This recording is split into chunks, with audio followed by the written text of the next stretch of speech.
It is March 7th, 1876.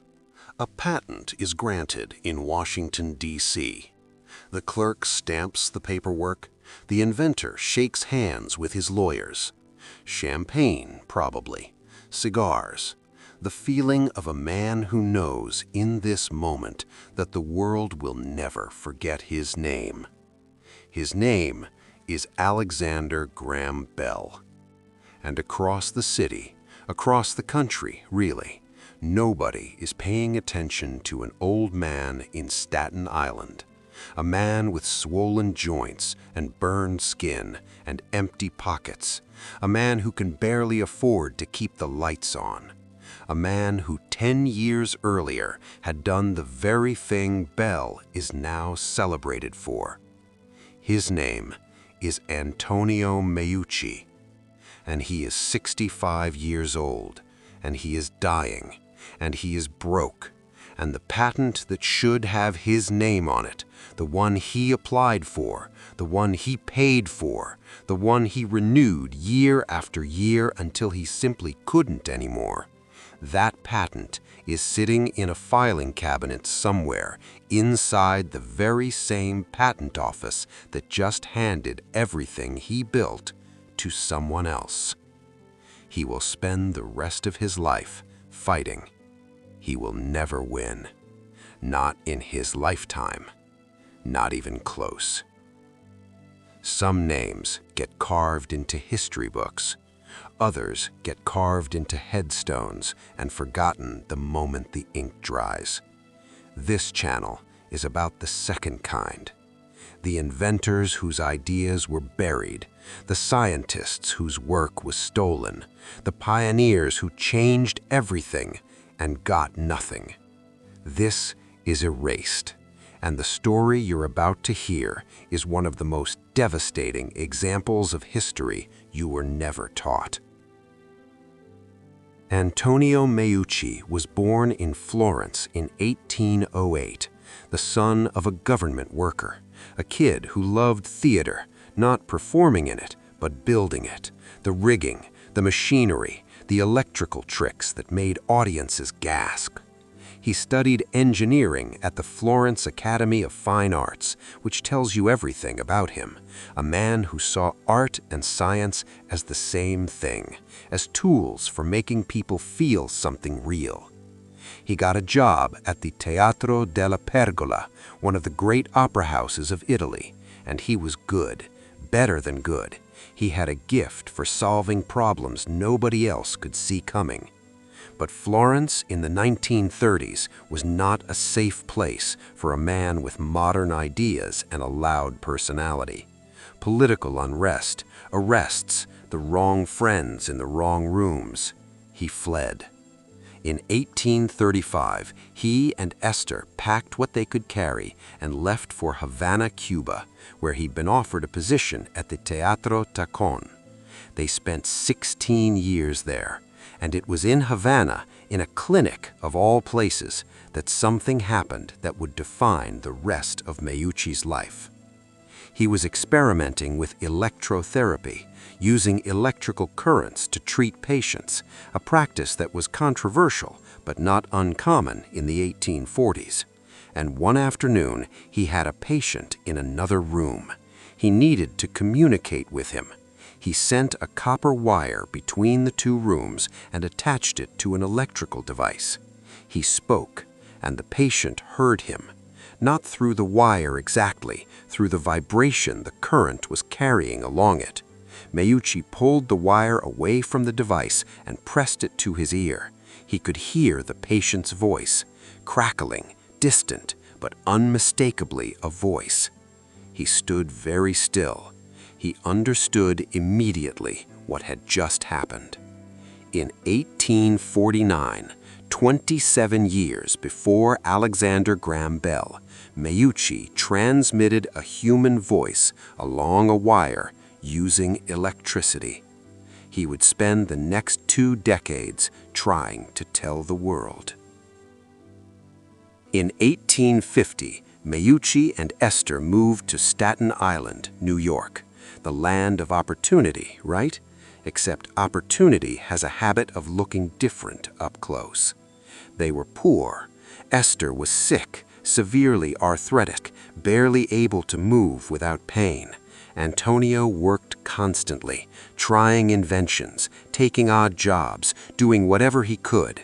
And in the middle of all of this, he kept building. He was obsessed. He called his invention the teletrofono. He built 30 working models in his house. 30. Not sketches, not theories, working models. Devices that carried voice from room to room, floor to floor, through the walls of his house, so that Esther, upstairs and unable to walk, could call him down without screaming it. He built it for her. That's the part that doesn't get taught in schools. The first telephone was built by a man who wanted his wife to be able to talk to him without pain. Think about that for a moment. He filed a caveat with the U.S. Patent Office in 1871. A caveat is not a full patent. It's a declaration of intent. It says, I am working on this. I am claiming this. Please wait.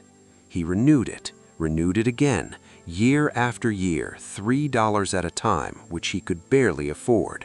And then, in 1874, he couldn't afford it anymore. The renewal fee was $10. $10. He didn't have it. He let the caveat lapse. 1 year later, Alexander Graham Bell filed his patent. You want to know the worst part? Bell was working in the same building, the same patent office, the same floors walked by the same clerks, and Bell's lawyer, it later emerged, had unusual access to Meucci's caveat before the patent was granted. This isn't conspiracy theory. This is what the evidence suggests. This is what Congress eventually concluded. But we'll get to that.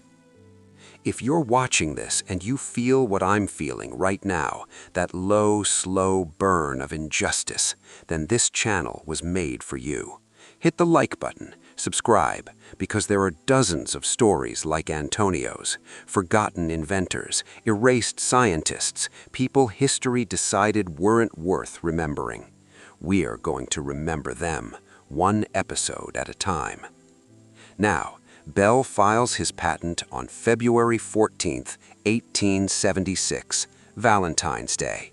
There is a man named Elisha Gray who files a competing caveat on the very same day, hours later by most accounts, and the legal battle over who arrived first is the stuff of law school courses.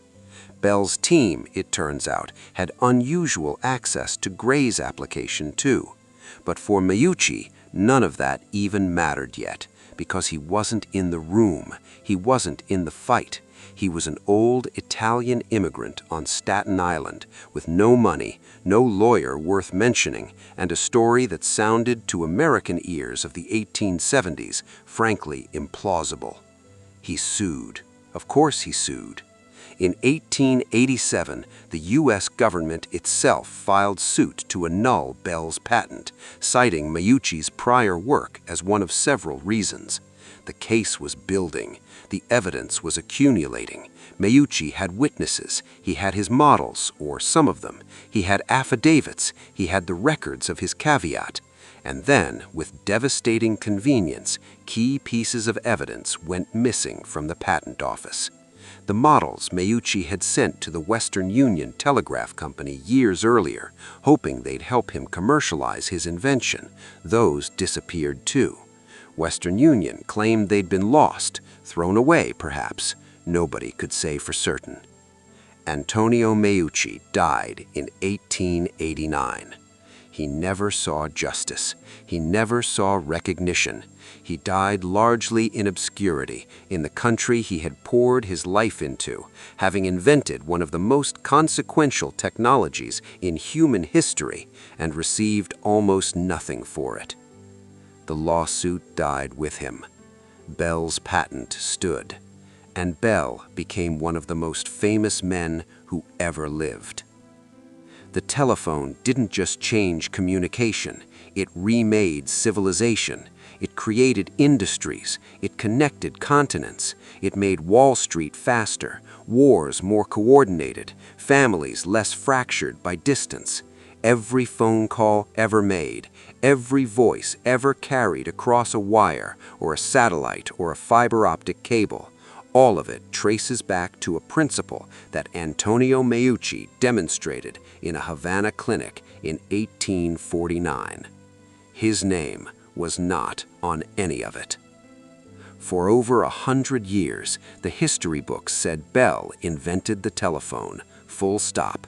That was the story. That was what children were taught. That was what the statues commemorated, and the stamps celebrated, and the museums displayed. Stolen invention, buried truth, patent fraud dressed up as progress. It is one of the most successful erasures in the history of science. In 2002, 113 years after Meucci died, the United States House of Representatives passed Resolution 269. It formally recognized Antonio Meucci as the inventor of the telephone. Not Bell, Meucci. The resolution passed unanimously. 113 years. Think about that number.